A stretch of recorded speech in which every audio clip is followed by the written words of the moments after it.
Well, thanks very much all for coming out to this talk, and want to, on behalf of the cardiology section at Butler Hospital and the section of electrophysiology, happy to present a little information to you about atrial fibrillation.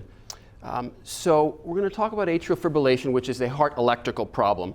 And most people know of the heart as a plumbing tool. They know it as a pump that pumps blood. They're familiar with the concepts of blockages, stents, bypass, heart attacks, things of that type. But not as many people are familiar that the heart is actually an electrical system as well, so that the pump has to know when it's time to beat. So there's an electrical timing system to it, and that's what we do as heart electricians, or our official title is cardiac electrophysiology. Things that go fast, things that go slow are all the types of conditions that we treat people for. Atrial fibrillation is probably the most common thing that we treat people for, and it is probably the most common of the irregular heartbeats that we see. Probably about 3 million Americans have it as we speak. Not all of them even know it. And that number is expected to double in the next 20 or 30 years. There's just a lot of AFib out there for a variety of reasons we'll chat about. And so unfortunately, we're going to have to take care of a lot of people with this. So I think education is very mandatory and will help people deal with this. In electrophysiology, the concepts are this. The body actually has a normal heart electrical system. And the asterisk or star that I put up here is trying to indicate the body's natural pacemaker. So there's a location in your heart that tells the heart when it's time to beat. And the brain controls that faster when you exercise, slower when you're at rest, and even slower when you're asleep. And it's called your sinus node, or body's normal pacemaker. And it beats, and it sends out a signal from there. So I have here timed 50 beats per minute, and it just regularly, like a metronome, will beat out the rhythm of your life. And that spreads across the top chambers, and in response to that, the top chambers squeeze, and then the signal filters down a little wiring system that everyone's heart has, and then the bottom chambers squeeze. So if you've ever heard that the heartbeat is kind of like a lub-dub heartbeat, that's essentially what we're talking about. Is this kind of like top chambers and bottom chambers. Technically it's the valves, but it's a similar concept. So normal heartbeats are the top beats once, then the bottom beats in response to whatever the top did. The bottom kind of follows the leader and listens to whatever the top chamber does.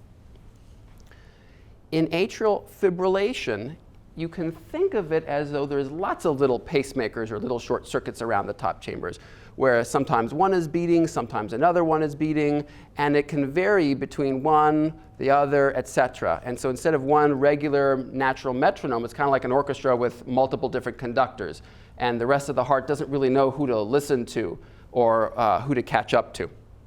And what this will end up creating is an irregular heartbeat and a fast heartbeat. So it's an overactive, irregular rhythm from the top chambers of your heart. That's really what atrial fibrillation is. The word fibrillation means quivering. So instead of the heart condition where the top chambers are normally squeezing at regular intervals and squeezing their blood into the bottom chambers, now the top chambers are kind of doing this fibrillation or quivering. And they kind of look like this. People use analogies like a bowl of Jell-O, things of that sort, to indicate there's kind of a general little bit of a shaking, but not so much squeezing the blood out of the heart. And that can create a variety of different things that we'll talk about in terms of why we care about atrial fibrillation. The first thing that people often ask me is, why me? And the answer that I typically give them is, gosh, I wish I knew the answer to that. Because unfortunately in the year 2014, we often don't find the answer. In fact, it's uncommon for us to find one clear answer. You have AFib because of X, Y, Z, or because you didn't do A, B, C, etc. That's very uncommon. Nonetheless, we know some things that are associated with atrial fibrillation, and so we do investigate a little bit in the matter. And things that I mentioned here are some of the things we know that can trigger AFib. Age, especially over age 60, and I usually tell my patients, not that I'm calling you or anyone else old, we just know that AFib starts to happen especially after age 60. Very uncommon in 20s and 30s, but increasingly common after 40s and especially after 60s. High blood pressure can cause it, heart failure if your heart's not beating as well, coronary artery disease, blockages, diabetes. Some alcohol can trigger it, not that you should call your friend who has atrial fibrillation an alcoholic. Sometimes a single drink, a single beer puts people into atrial fibrillation. So it doesn't have to be to excess. Other things, genetics may play a role. We certainly see families where everyone for some reason has atrial fibrillation.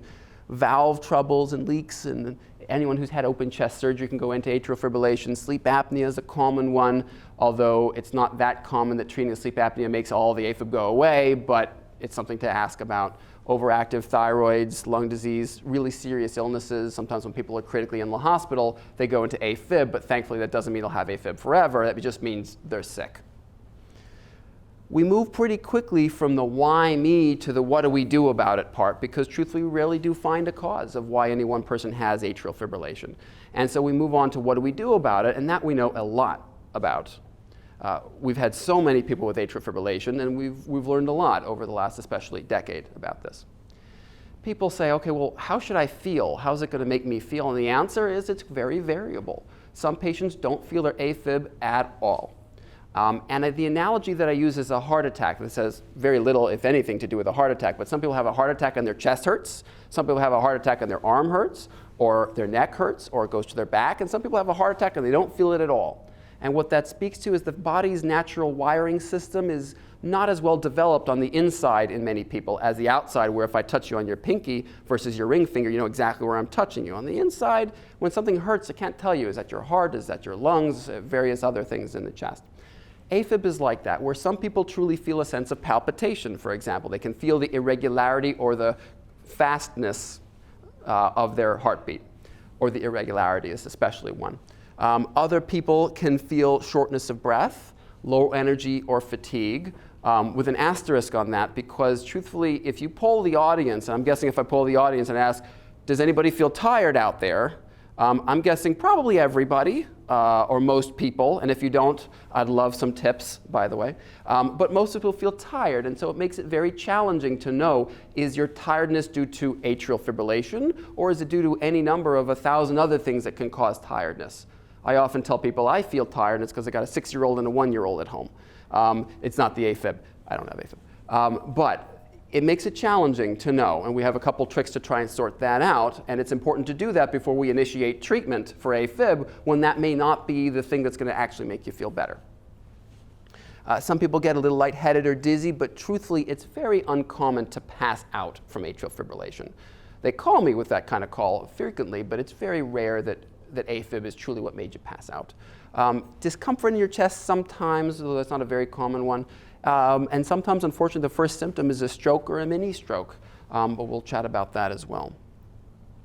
So in terms of what we do for atrial fibrillation when it's discovered, the rubric that I like to use, that many people use, are that there's really 3 categories. The first is stroke prevention, the second is control of heart rate, and the third is whether or not we choose to stop the rhythm in the first place. And in terms of stroke prevention, the data are these. When someone has atrial fibrillation and the top chambers are doing this sort of quivery movement, they're not kicking out the blood very well. And what that means is the blood may hang around the top chambers a little extra long, and that means it becomes static in the sense of not moving. And blood, when it sits in one place, can pool and form a clot. Kind of like clots that form in your leg on long car trips. It's really kind of the same idea. So clots can form in the heart because the top chambers are not really squeezing, they're just kind of quivering. So in atrial fibrillation, we know that there's a higher risk of clots forming in the heart, and if those clots exit the heart, and God forbid go to the brain, that's called a stroke. And that is the main reason why we care about AFib. So if someone comes to see me and says, Doc, they found AFib, what's the single most important thing I can possibly do? The answer is stroke prevention. It isn't shock the heart out of it, or drug the heart out of it, or do these things we call ablations, or various surgeries, or pacemakers, etc. The single most important thing you could possibly do if you want to save lives and prevent strokes are to use blood thinners. And the data I'm showing here just sort of compare a group of people without AFib and a group of people with AFib, and there's about a 5 times higher risk of stroke in the same type of person if they have AFib versus the same kind of person if they don't have AFib. And truthfully, AFib has a couple different flavors. Some people have AFib all the time, all day, all night, etc. My grandmother had that version, actually. She had AFib all day, every day for about 20 plus years. She happened to be one of the lucky people who didn't feel it, so we didn't have to do all the other things we can do for AFib, but we did definitely have to give her, Coumadin is what she was on, actually, for stroke prevention. Some people have a coming and going version of AFib, where sometimes it's there and sometimes it's not, and it can come and go on its own, or sometimes we shock people or do something to get them into normal rhythm and it comes back sometimes.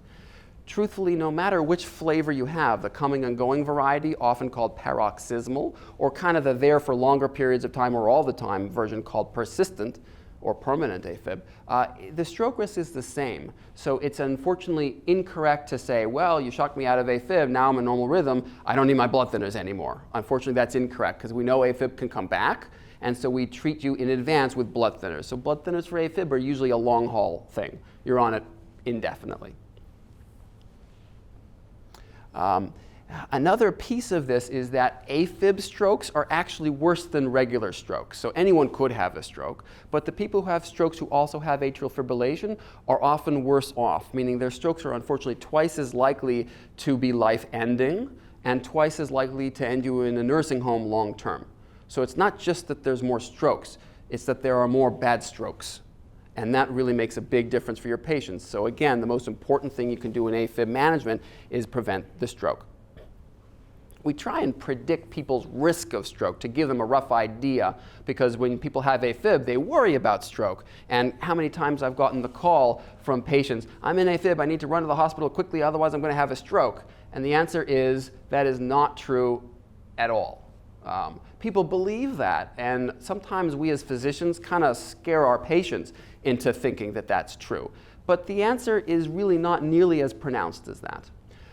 When someone has AFib, there's something called the CHADS-VASc score, and it stands for these items. These are different conditions other than AFib, that the more of these you have, the more risk of stroke you have in AFib. So you get 1 point if you've ever had heart failure, 1 point for high blood pressure, 1 point for age 65 to 74, 2 points for age over 75, et cetera, et cetera, et cetera. And basically you calculate it on up and you get some score. The higher the number, the more the risk of stroke you have in the setting of atrial fibrillation. And if you say, okay, well, why does that matter? It matters because of this. It actually predicts your risk of stroke. So for example, if your risk score is 0, your risk score is nearly 0. And we can probably get away with a very light blood thinner like an aspirin. But if you have any other points, your stroke risk score starts to really go up. If you have a full 9, your stroke risk is, and these are percentages per year, stroke risk. So let's say you happen to have an average risk of 2 or 3, which is where most people are. Your risk score is about 2% or 3% of stroke per year. So if you say, okay, then what's your stroke risk per day? It's 2% divided by 365. So if you go into AFib for a day, your risk of stroke is truthfully not 0, but low. But over years and years of AFib, the stroke risk absolutely accumulates. And that's really why we like people to be on blood thinners. Okay, what medicines do we have to achieve this? Well, there are medicines like aspirin and Plavix. But truthfully, these are not very good at treating AFib clots. They are good for other things, preventing heart attacks, or making sure that blood clots don't form on stents, for example. Plavix is very good for that, but it's not so good at preventing clots in the setting of atrial fibrillation. So unfortunately, even if you're on aspirin and Plavix and then you develop AFib, aspirin and Plavix is usually not enough for most people. Specifically on that CHADS-VASc risk score, if your risk score is 0, you can probably get away with a daily aspirin. If your risk score is 2 or above, you should probably be on proper blood thinner, I'll go over in a moment. And if your risk score is 1, you can make a choice of, do you want an aspirin that doesn't perhaps cause as much bleeding as other medicines, but doesn't prevent stroke as well? Or you can take proper blood thinners and do a better job at preventing stroke. And I very much favor the second, because although bleeding isn't that much fun, strokes are terrible. And I'd much rather take some risk of bleeding to prevent stroke.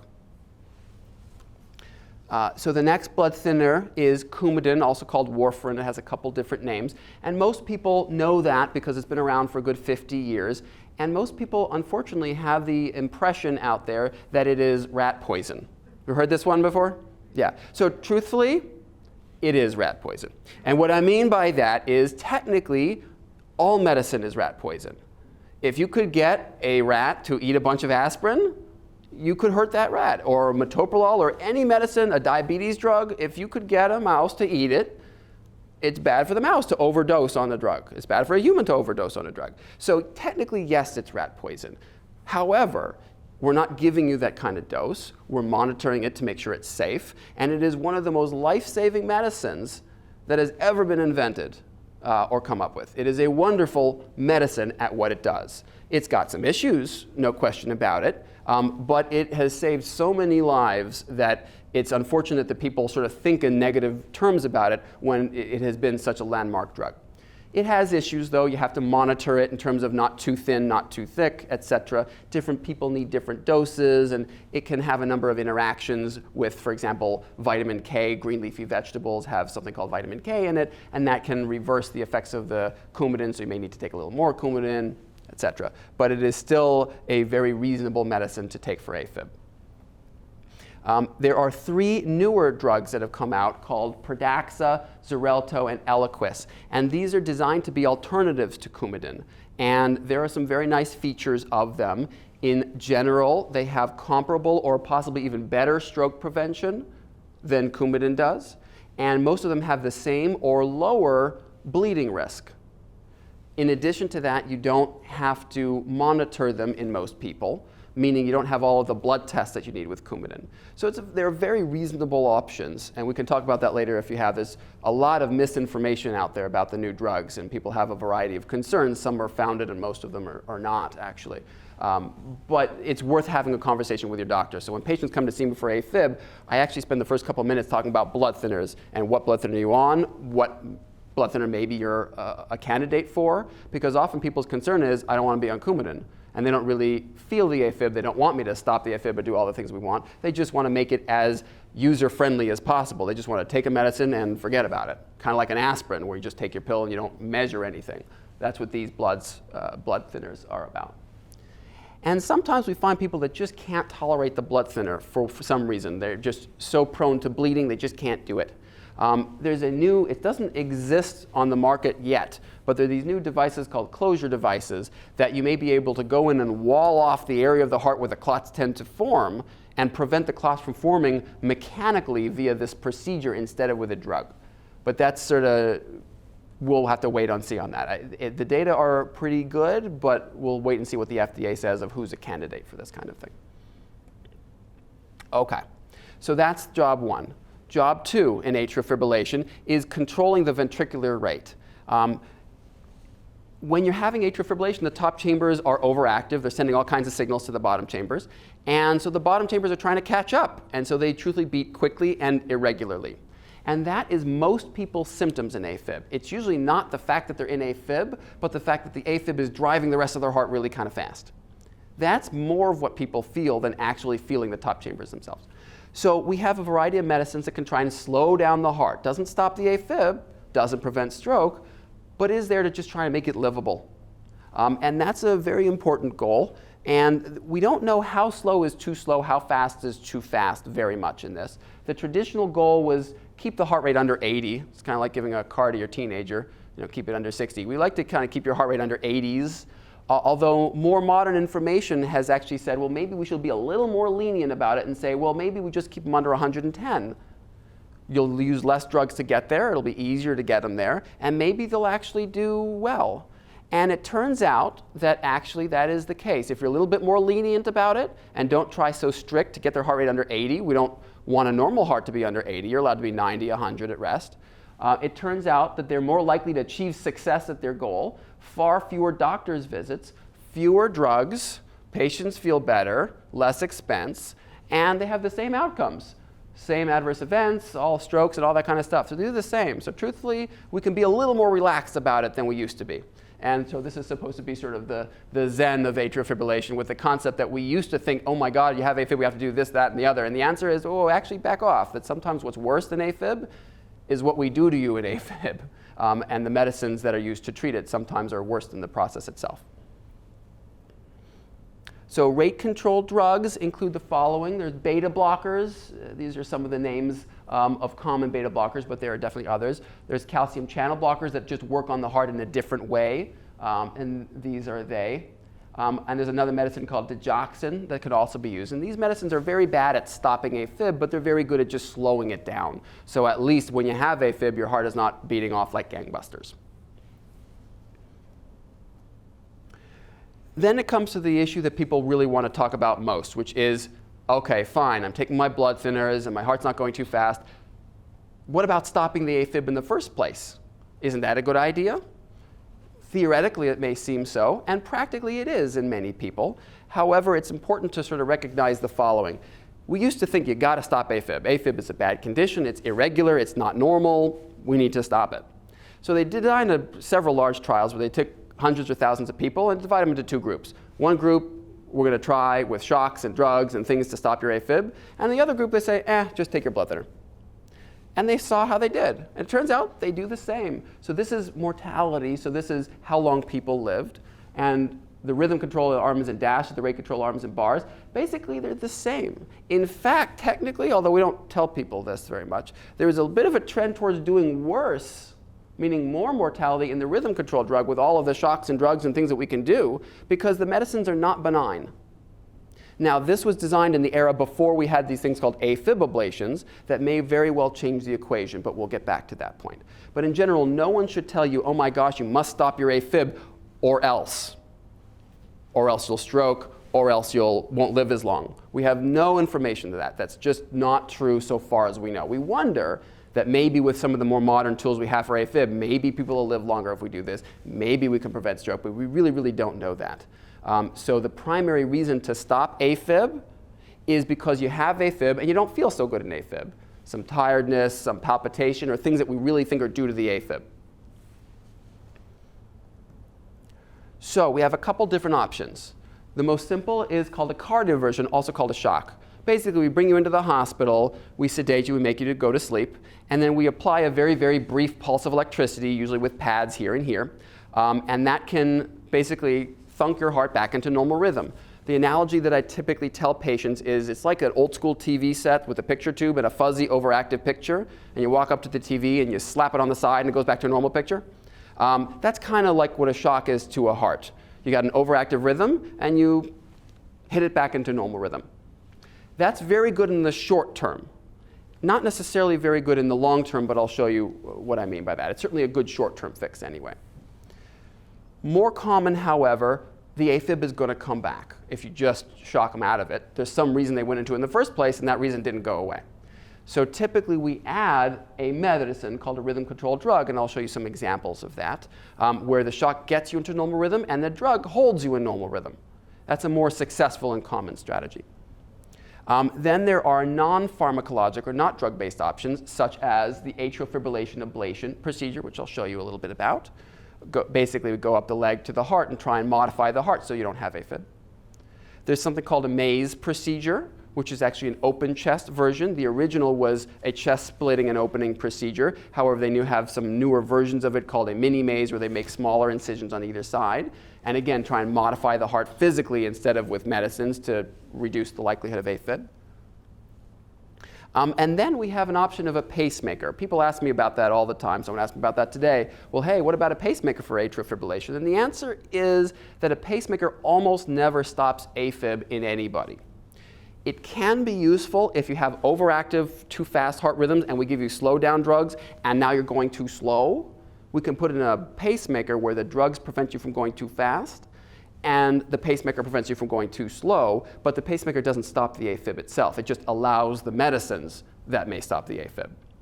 And the other option we'll talk a little bit about is that you can use a pacemaker to essentially hide or conceal the atrial fibrillation, where we sever the wire that connects the top overactive stuff to the rest of the heart with something called ablation. Go up the leg. That's a very quick procedure, 45 minutes is all. But now your heart doesn't have any signals at all. It doesn't know when to beat. So you need a pacemaker to tell it when to beat. Okay, this is a slide where they took a bunch of people and shocked them all into normal rhythm and started them on one of two different medicines or placebo. And they saw how long till the AFib came back. And here is, somewhere in here is about a year. And so if you draw this up and over, less than 20% of people on placebo still were in normal rhythm. So 80% of the time or more, after a year, just shocking people, the AFib's coming back. So you may be one of the lucky ones, but truthfully, it's probably not that great an idea to try it that often. If someone has new AFib, sometimes we'll try it just as a one-time thing, saying, hey, maybe you'll be the lucky person, you don't need drugs and procedures and stuff. But if it doesn't work one time, I wouldn't keep trying that. I would say that we should do something different, because depending on which drug, you have a higher likelihood of this working. Now, no drug prevents all AFib in all people. I wish we had a drug like that. But unfortunately, we don't. If we ever do, my life will be more simple, and hopefully my patients, of course, will do better. But even our best drug, which is called amiodarone, if you look at it, the 50% line sort of crosses about here. So between 2 and 3 years out, half of people, even on our best drug, will at least have some AFib. So the goal in medicine is not actually to prevent all AFib. It's to prevent as much as we can. So if we can take AFib that was there all the time and convert it into, well, you have a little bit of AFib, but really not that much, and it's not that bothersome anymore, and this you can live with, that's success, in my estimation, on drugs. For example, I had a patient recently who was on amiodarone for 10 years and then had a recurrence of AFib. And so I said, oh my God, the amiodarone's not working, they stopped the drug. In fact, I would say, actually, that worked really dang well if you got 10 years out of it. I would have just shocked that person, continue them on the amiodarone, and see if they have AFib once every 10 years. That's pretty good. That's very good. I have many patients who would choose that over some of the outcomes that they end up having on rhythm control drugs. So you can't hold it to too high a bar where medicines won't prevent everything, but hopefully will prevent enough that it makes it livable for you. These are essentially the 6 main drugs. There's a couple others that are older. We don't use them very much, almost at all. These are the main drugs that we use for atrial fibrillation. And these are their names and then their trade names here. And this was their dosing frequency. Sorry, that one's a little off there. Most of them are twice a day. One of them can be potentially once a day. And these are medicines that you take to try and hold you in normal rhythm. And they work pretty well. Not perfectly, not exclusively, meaning it's not like you'll never have AFib again. But again, if they control things to the point that it's livable for you, wonderful. Each of the drugs has strengths and limitations, and so you have to pick the right drug for the right patient. And it's a little bit of trial and error, or hopefully, to be more optimistic, trial and success. We start with one medicine. Some of them you can start at home. Most of them you have to come into the hospital, or it's recommended you come into the hospital to start it up for a couple days. And it depends on other heart conditions. For example, if you've had heart attacks, you can't use these 2 drugs. If you've had heart failure, you probably shouldn't use this drug, and things of that sort. You sort of pick the drug based on the person you're using it in. Okay. Focusing on the top chambers, this is sort of a model, a picture of a heart. If we kind of slice it this way and open up the top chambers, which are going to be here and here, it'll sort of start to look, hopefully, like this. So this is going to be as you're looking at someone. So right is left, left is right. So this is going to be the right top chamber, and this is going to be the left top chamber, and no making fun of my artwork. Okay. I'm going to focus on one kind of rhythm called atrial flutter, which is a little bit different from atrial fibrillation and also different from the subjective sense of fluttering. Some people say, oh, I feel some flutter, but that's more of a subjective feeling. When we use the word flutter, we actually mean a very specific medical diagnosis of a short circuit in the heart. And typically, it's on the right side, right top chamber of the heart. Specifically, it's usually a counterclockwise direction, going around the right atrium, up the middle, over the roof, down the outside wall, and comes back through this little area we call the isthmus. It's a little neck of tissue. And it goes over and over and over again, around and around, one main short circuit. We sometimes use analogies like a dog chasing its tail or a car going around a racetrack. And we can do something to this other than medicines called ablation. So in the ablation, we take our ablation tools, we go up blood vessels in the leg, and therefore you'll be coming up from below. And what you're going to do is this thing we call ablation. And ablation is essentially using electricity to kind of heat up or cauterize a piece of heart tissue to turn it into scar, because scar doesn't conduct electricity. That always sounds a little scary to people. They say, wait a minute, you're going to cause scarring in my heart? Isn't that what a heart attack is? Isn't that bad for me? And the answer is, I don't want too much scar in your heart, but this is not something that should be affecting your heart strength overall, certainly not from this type of ablation of flutter, and is not really the bottom chambers. We're typically not ablating the bottom chambers at all. That's where the main pumping chamber, so this should not weaken the bottom chambers at all. What we typically do is we actually draw a line of scar between the valve, which sits about here, and the vein that we just came up, with the goal of creating this line of scar. And the reason we do that is the next time you have it short circuit, comes up, comes around, comes into this neck of tissue and blocks. It can't get through. So this is kind of like if you have one of those open floor plan houses and you have a kid that's running around from the kitchen to the living room to the dining room and around, and you shut a door. They can't do that anymore. They can't get through. That kind of analogy. And so this should be curative. As long as you can find where the circuit is, you can stop it immediately, and this should be long-term. So you don't need medicines, at least rhythm control medicines typically in this scenario. So this made us pretty excited about the concept of ablation, where you can maybe do something physically to the heart to change it instead of drugs, because the drugs are not benign and most people don't really like medicines that much. Okay, atrial fibrillation is a little more complicated than that because it's often like a lot of little short circuits where you have these extra areas, and these things are supposed to be the veins draining blood into this chamber. And you have some overactivity there that triggers your heart into overactive rhythms. And typically it can come from this vein or these different veins. And you can see how all of this can create an overactive picture. And we call that atrial fibrillation. That's not everybody's AFib, but it's a good model for understanding what the ablation is all about. So for this ablation, what we typically do is we take our same ablation catheter.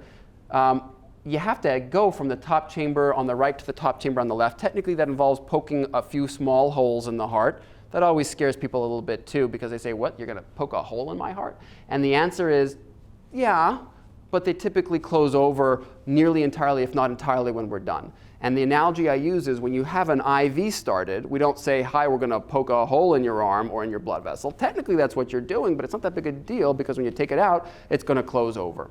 That's most of what these holes are, and even the few pinpoint that remain are not thought of as anything that needs closure or anything of that sort. So this is not like a kid who's born with a hole in their heart that needs to be closed. No one has to have these heart holes closed, essentially. In fact, about 1 in 4 or 1 in 5 humans is born with a hole there and lives their whole life with a hole there, and they don't even know it. So once we get over to the chamber of interest, then we do this ablation thing, and now we have to be a little bit more creative, and we basically start making rings of scar all the way around these overactive areas, and each of these has to be right up against each other to try and create a full ring of scar tissue all the way around. And the reason we do that is that way any overactivity that's in the vein cannot get past on any side this area of scar that we just created. And so you've essentially walled off the overactive areas that were causing the AFib. Typically, it can be any of these veins. So in this procedure, we actually wall off all 4 of them.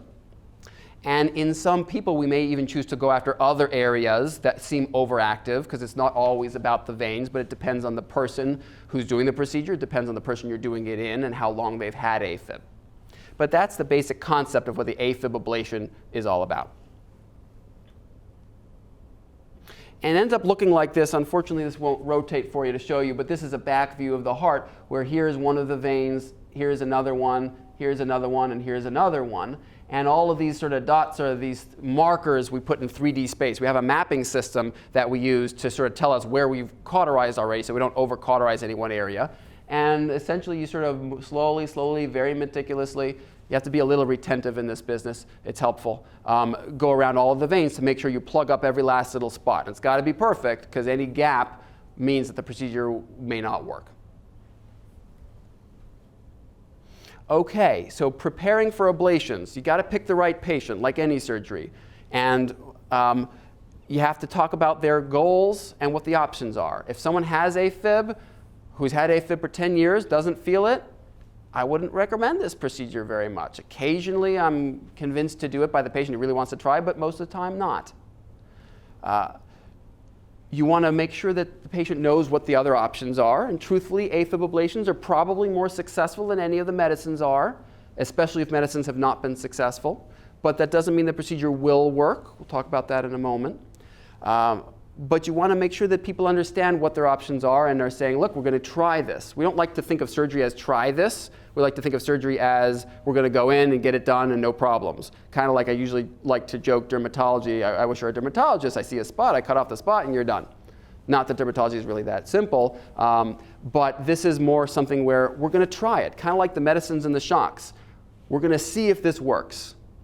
It's likely to work, depends on the person, depends on how meticulous you are about your procedure, but that doesn't mean it will work, unfortunately. But it's worth a try. If you have AFib and AFib doesn't make you feel well, then let's try stopping it to make you feel better. This isn't designed to get you off drugs. It isn't designed to prevent stroke. It isn't designed to prevent death. It isn't designed to help you live longer. It is designed to try and make you feel better in someone who has AFib, and we think that AFib is making them feel badly. Typically, before we do this procedure, we do a CT scan of the chest to see your 3D anatomy, figure out where your veins are, what their size is, etc. It's just a road map, look before you leap. We often get an ultrasound of your heart called a TEE, or transesophageal ultrasound. It's an ultrasound done this way. It has a really good look at the heart to make sure there's no clots in there before I put tools in there. I don't want to knock anything loose. And if there is a clot there, we're going to wait and not do the procedure that day. On the ablation day, usually no food after midnight. And it's done, I typically do them under general anesthesia, and I believe most people do. So you go to sleep for this procedure so you don't try and help us do it. And also it can be a rather lengthy procedure. This can be a 5-6 hour procedure. And so we don't want you to stir crazy on the table. We'll just put you to sleep and wake you up when we're done. Count on this lasting a large amount of the day. This is not like an angiogram where they say, we'll be in and out with the stent in 45 minutes. Unfortunately, this is not that. This is a much more thorough and meticulous job, unfortunately. You'll go to the recovery room afterwards, and then it's an overnight stay. Now, there's a couple different versions of this procedure, one using heat energy called ablation. There's another called cryoablation using cold energy. That procedure, truthfully, is a little faster, but it can't always target all areas that you may want to. So there's ups and downs to that, and that's a decision you should certainly make with your physician, which version you get. Most people can go home the next day, although I tell people most people don't feel like $1 million the next day. They feel like they were through a several hour procedure, sore back, sore butt, sore joints, things, a little groggy from anesthesia. Usually we recommend no driving for a day or two just to guard the groin areas a little bit because that's where we went with needles. Light activity for a week. There's usually no stitching in your legs or anything like that. Rare to need a transfusion from bleeding, etc. We ask you nonetheless to take it easy for a week, and my usual line is no kickboxing, riding a Harley, or contact football. Just kind of guard the groins. You can get up and get around and do good human things, but take it easy. You need to be on blood thinners for this. So even if you were on an aspirin before, you need to be on good blood thinners. Coumadin, Pradaxa, Xarelto, or Eliquis after this procedure, and that's mandatory for 3 months.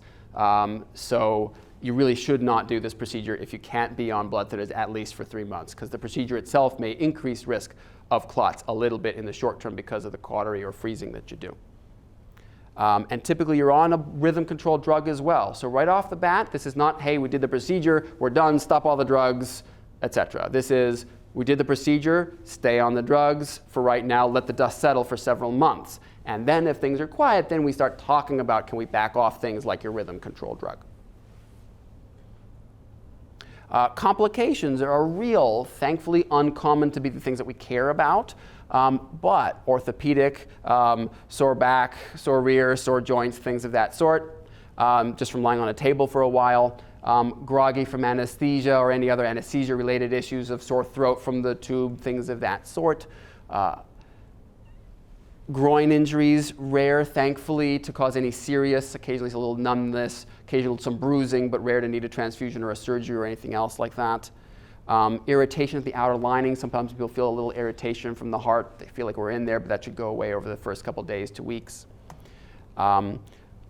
Recurrence of the funny rhythm. It can come back in the short term just from the procedure, or in the long term if the procedure truthfully was not successful.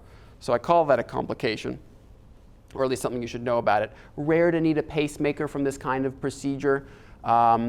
Rare to injure the heart in some way that you didn't mean to, or cause bleeding in the chest, or a hole that you didn't mean to cause is thankfully uncommon. Not usually that big a deal. Typically you drain the blood and that's all, but not what we want for anybody. Injury to blood vessels in the chest, injury to the lungs or the breathing system, thankfully all rare. Injury to the food pipe that sits right behind the heart, so we have a variety of ways of trying to make sure that that stays safe. Heart attack is rare. Stroke is rare, death is rare. Thankfully, I haven't had actually, at least as of the time of this recording, any of those last three in any of my AFib ablations. But we know that they can happen. We take a large number of precautions behind all of these kinds of things. And truthfully, the bad stuff, if you add it all together, is probably a few % risk of any of this happening. Thankfully, uncommon.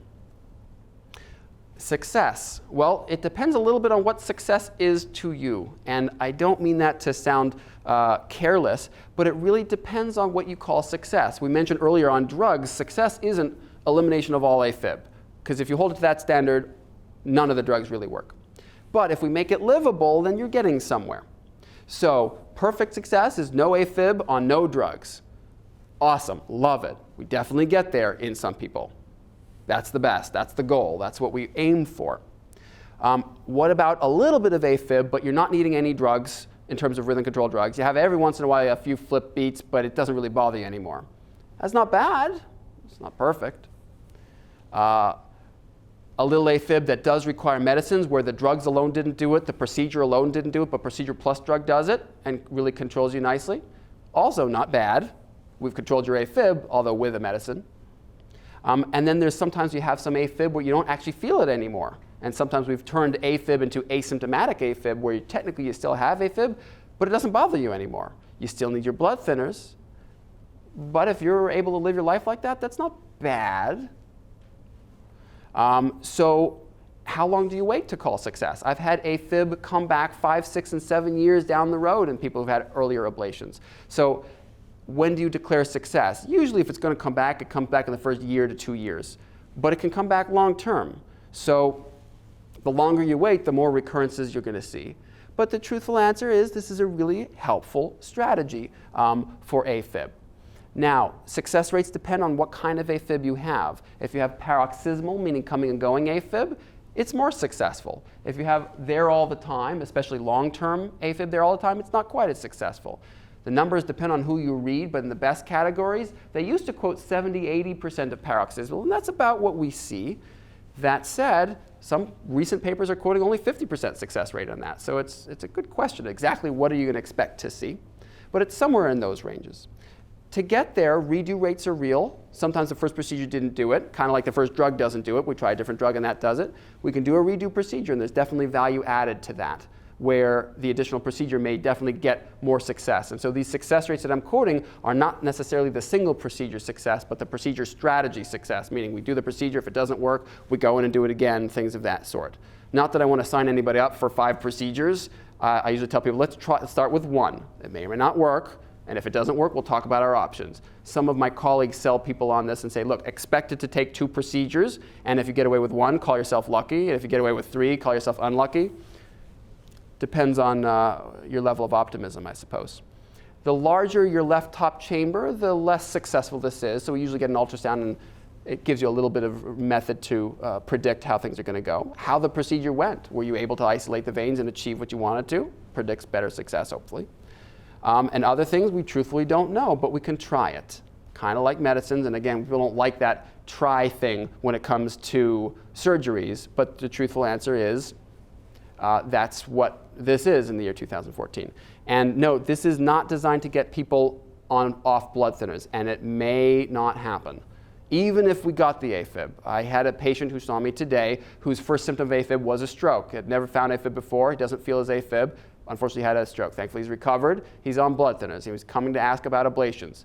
Truthfully, even if I ablate it, and even if I know that it works, I'm not sure that I ever want to take that person off blood thinners, because we know AFib may come back. We know this person isn't going to feel it, and so they're just at risk of more stroke. So this is not designed to get people off blood thinners. It's probably the wrong impression to go into this procedure with. There are some other options. There's something called the Maze procedure I mentioned earlier. That's an open chest procedure developed by Jim Cox, who was one of my mentors. And they this is supposed to be a picture of the atria, and this is his original picture, where they basically put some suture lines and they cut around here, there, and everywhere. And somehow, amazingly, they sew it back together, and amazingly enough, you don't have AFib. And that works in probably 80–90% of people's AFib. So truthfully, this is actually more successful than the ablation is. That said, it's kind of a big surgery, and not that many people do it in today's day and age. Sometimes they'll do it when you need your chest opened anyway, like they're going in there for a valve surgery or a bypass or something like that, to say, as long as you're going in, do this. Not too many people do this as a standalone procedure, but it's definitely worth talking about. They can do things that we can't. They can take off the appendage, which is that area we talked about where clots tend to form. They can physically take the whole thing off. And so even if the procedure doesn't work to control your AFib, it probably reduces your stroke risk a fair amount if they do it right. And they claim better than 90%, of the modern estimates are a little lower than that. There's something that's a newer version called the mini maze, where they do it through two sort of small little incisions, and they use these nice tools that help ablate the heart rather than the original cutting the heart and sewing it back up together to create a line of scar. Maybe up to 90% success rate, maybe. Then there's the pacemaker AV node ablation concept that I mentioned, where you can say, look, forget the AFib. I don't feel the AFib. I just don't like my heart racing so much, and I don't want drugs to control me because the drugs don't feel very good. Well, we can do this procedure where we put in a pacemaker, and then we sever the body's natural heart electrical system. And what that will do is you'll never have your heart race fast from AFib ever again. You won't feel that palpitation from AFib ever again. And you won't need any medicines to get you there. But you will need a pacemaker, and you'll be dependent on that pacemaker indefinitely, so forever. You need the pacemaker to work. Typically, I do these as separate procedures. I'll put in the pacemaker one day, wait a month, let it heal in place, and then I'll do that second mini ablation to sever the wiring to make you dependent on the pacemaker. Some of the happiest people I have with AFib have opted this, where they've tried ablation, this, that, and the other, or open chest maze procedure, didn't work, and they say, you know what, I'm just tired of the drugs, I'm tired of AFib keep coming back and hospital stays or whatever, just do this and I'm done. We don't love it in younger people, 90-year-old grandma. This is a great option, actually, but it depends in the middle. I've had 50-year-olds want it, and I've had 80-year-olds not want it. So it depends on the person and what their goals of AFib are. This doesn't prevent stroke. This doesn't stop you from needing blood thinners. You still need the blood thinners, but it's a good way of stopping any funny heartbeat or sense of irregularity. And that's often most people's symptoms in AFib. The guidelines in 2001 that were published for heart rhythm professionals, they sort of divided AFib into all kinds of different categories and said, okay, try these drugs, then these drugs, then these drugs, and drugs. And then, as a last-ditch effort, try one of these AFib ablation thingies that truthfully only started existing 1998 to 2000. 2006, the same guidelines say, okay, try drugs, but actually you could try AFib ablations all over the place. And the latest guidelines actually came out last week. It's not even published yet, just online. And they say, okay, if you have AFib, do you want to try a drug or do you want to try an ablation? That's a little bit of an oversimplification because they truthfully only recommend jumping straight to the procedure and skipping the drug stage if you have coming and going version of AFib. But they're starting to suggest that truthfully the AFib ablation is probably as successful, maybe more successful than drugs are. And it's a reasonable thing to think about. After one or more medicines don't work, you can always consider the ablation. But this is rising in its popularity and rising in its success rates and applicability to patients. I'm just about done, so thank you for your patience.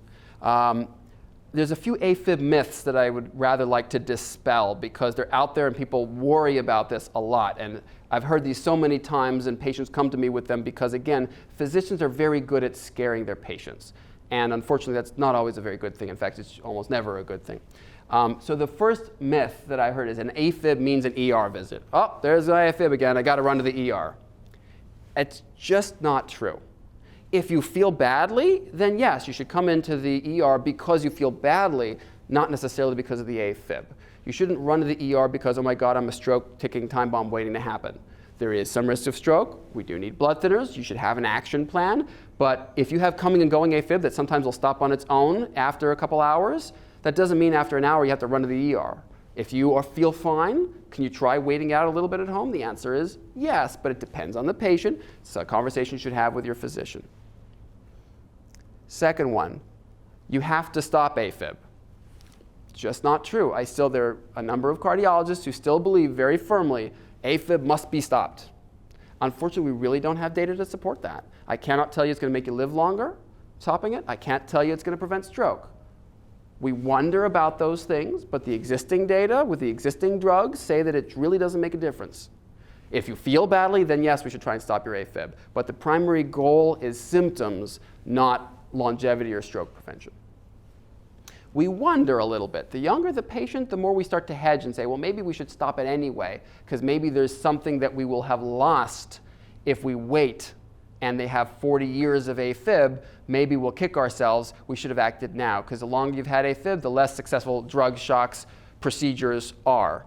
So when someone's new to AFib, we talk about it, but we can't sell it that hard by saying, yes, this is absolutely the right thing to do. We just don't know that in the year 2014 yet. Okay, AFib causes syncope. I mentioned that earlier. I've had a lot of people worried, oh my God, I'm going to pass out from my AFib. That's pretty uncommon. Not never, I've seen it, but that's pretty uncommon. And much of the time when someone passes out and then they wake up and they're found to be an AFib, the AFib happened because of the passing out or because of whatever triggered that, like a vagal event, not the reverse. The AFib caused the passing out. Most people with AFib don't pass out with this. Another myth, you cannot stop your Coumadin. People think, oh my God, I need my colonoscopy and the doctor said I have to stem off my Coumadin. I can't do that, I'm going to have a stroke. The answer is, that's not true. We talked about, so if your risk of stroke is 5%, that's on the higher end per year. That's 5% divided by 365 stroke risk per day. The stroke risk per day is just not that high. So if you need to stop your blood thinner for a procedure, then you stop your blood thinner for the procedure and you start it back up when you're done. If you don't need to stop, it's better not to stop, because although the risk is small, it's not zero. But you can absolutely stop it if you need to for procedures, dental procedures, etc. Another myth is that you don't have a stroke in normal rhythm. Just absolutely not true. In fact, more of the AFib strokes happen when you're in normal rhythm because they happen when you convert from AFib to normal rhythm frequently. So just because you're in normal rhythm, so someone who has AFib, who's on blood thinners, who comes to see me, they're in normal rhythm, they sometimes ask, oh great, I'm in normal rhythm, can I come off my blood thinners? The answer is, unfortunately, no. Because that does not predict that you'll never have AFib again, and so you may have strokes. Even if you don't feel it, you could have some at night, or maybe you just don't feel your AFib. Aspirin and Plavix are good enough. Some people are on aspirin and Plavix and they say, look, I don't want to take anything more. Unfortunately, the answer is that's not really good enough. It doesn't prevent stroke nearly as well as the proper blood thinners do. And in fact, actually, the data are probably would be consistent with aspirin and Plavix may even cause more bleeding than Coumadin does. At least there's one trial that did a head-to-head between the two. And actually, they saw more bleeding in the aspirin and Plavix group than they saw in the Coumadin group.